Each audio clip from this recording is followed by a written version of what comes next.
What's up gamers, DreamcastGuy here, reviewing today's Street Fighter V. This legendary fighting series has a long history of being one of the best brawlers around. With each new entry, we've gotten more characters, flashy super moves, and crazy stages to beat people up on. In these ways, Street Fighter V is bigger and better than its predecessors, and yet it also has some problems. Let's take a look at the various modes we can play. In Story Mode, each of the 16 characters takes on 2 or 3 fights in a row, and it reveals a bit of their past and their struggles in life. Chun-li is searching for answers about her missing father, Zangief wants to train an apprentice, and newcomer Nakali is an ancient cursed man who must consume the souls of others in battle to continue surviving. While these plot pieces are interesting, they're all extremely short. For example, my favorite person in the game is Cammy, and I was curious what her story would tell. Sadly, I fully completed her set of missions in only 7 minutes. Yes, you heard me right. 7 minutes. In total, it's possible to beat every bit of story mode in under an hour. The biggest issue with Street Fighter V is, at times, it leaves you wanting more, but that's not to say that the combat itself isn't more refined than ever. They've made a lot of small changes to make matches feel faster and more fluid. The timing for combos has been made slightly easier, so figuring out long chains of hits is a little simpler than it once was. It's not a major change, but it adds a lot to the overall gameplay, especially when used with the new V-skill mechanic. By dishing out some painful blows, you'll fill up your special meter for some devastating attacks. However, if you find yourself cornered and taking a lot of damage, you'll notice that your V gauge is now filling up. This lets you unleash a powerful move that's unique to each character, can help you quickly turn the tide of battle. This system of having essentially 2 different kinds of special attacks makes matches a lot more brutal. Even if you're winning big time, it's possible to get defeated by a well-executed counter.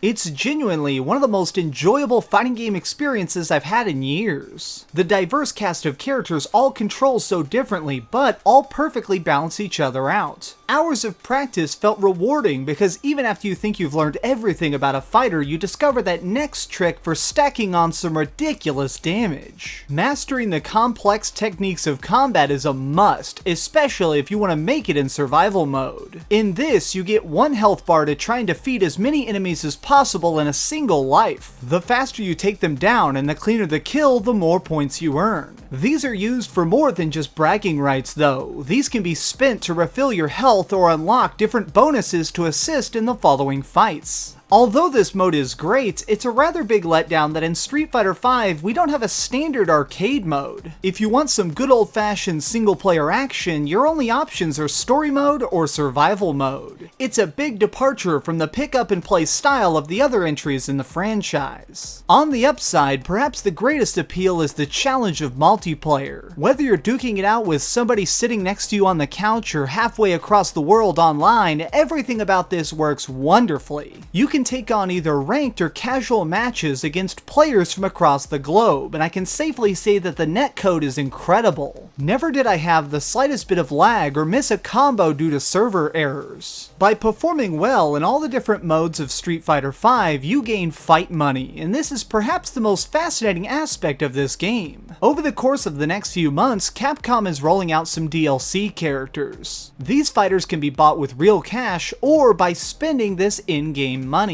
It's a concept I really like because it feels like it's rewarding the players who are dedicated to the game, but again, it has a terrible flaw. The store where you spend fight money isn't accessible until March. Along with being a place to buy upcoming DLC, you'll also be able to use it to unlock extra costumes. I don't understand why they left the shop button on the main menu if it's not going to do anything, especially when the game repeatedly reminds you that more outfits will be unlockable once this function opens. Again and again, it felt like this game was just not exactly finished. While the fighting itself is sharper and more fun than ever, it seems like a product that was intended to have come out during the summer. Okay, so we've heard some good and some bad, but let's head over the ratings board and put a big number on it. I am giving Street Fighter V a 7.5 out of 10.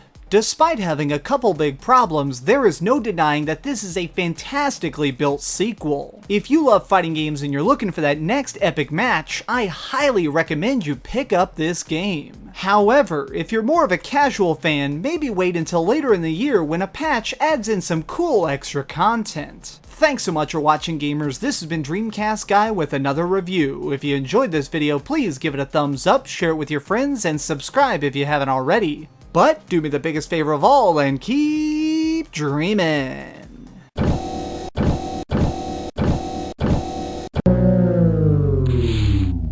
Thanks so much for watching. If you liked this video, maybe check out my last video. Please subscribe, and if you want, share this somewhere with your friends.